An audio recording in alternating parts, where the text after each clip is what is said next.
Good evening. We start tonight with the remarkable story of a man who one day woke up and found that he couldn't live his old life anymore. Overwhelmed by modern pressures, including energy bills, cost of food, and then a fall, Kevin Davies could barely face the world. But then he found the answer in some unexpected places. He found it in his dog Daisy, who is never away from his side. He also found it in simply talking to others.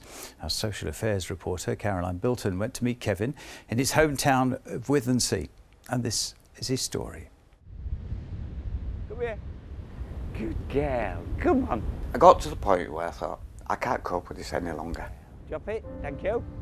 Gonna catch. Whoa. Meet Kevin and his dog Daisy. Come on. Daisy, sit. He says he wouldn't be here today if it wasn't for her. There was one time I just felt so bad, but I had Daisy with me and she was only a pup, and I think it was her that really stopped me doing it. If I hadn't have got her, probably I don't know what might have happened. Kevin is 62 now and he's been on quite a journey. 6 years ago, life stresses started taking their toll. And then this happened. I slipped and my head went into the door handle and I was on the floor. That was it. I was in hospital and I rang the boss, said I can't come back because I don't know what's happening to me. His life changed in an instant. His job as an electrician was over and he was never the same again. Took these out. You can see by my face.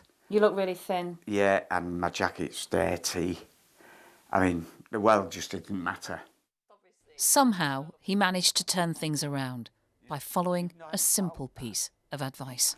Forget the negatives. Try and cancel them out with positives, no matter how little they are. Having a good night's sleep. It's a positive. It's a positive. It's better than a bad night's sleep.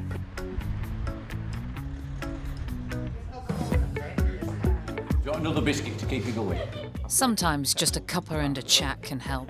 Kevin comes here once a month. It's a mental health support group run by the community, for the community. Thank you. Prices are going up. Losing that control is having a negative effect on mental health. You wallow a little bit, don't you? You know, you think, oh, well, this is my life and, you know, I'm lonely. When you're here, you don't feel like snuggling down under the covers because you're here and you're listening to other people chatting, and it's just absolutely brilliant.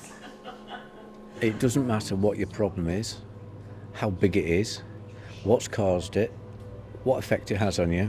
Look out for each other. There's always an answer. We're the first step in that process of recovery.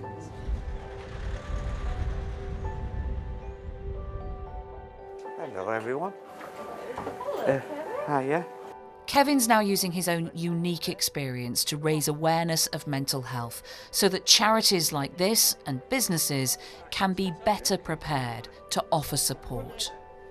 So what helped you turn that corner, and what can Getting we the right do support. in here that can make a difference? It's just about really being aware, trying to spot signs.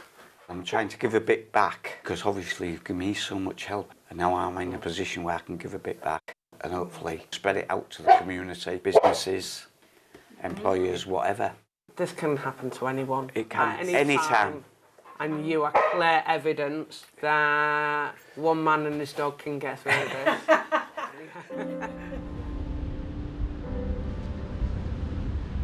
How often do we talk about our mental health? Well, today I've seen the power of talking and the strength that we can gain from the community around us. Perhaps we could all try and be more Kevin. Caroline Bilton, BBC Look North, Withernsea. Go. Just to say, we can read more of Kevin's story about his life on the East Yorkshire coast in Withernsea, and about Kevin's journey so far, and about Daisy the dog. Just go to the BBC News website. The address is there on the screen. And there it is. And if you've been affected by anything you've heard in the report, then there's advice and support on the BBC Action Line. Those are the details.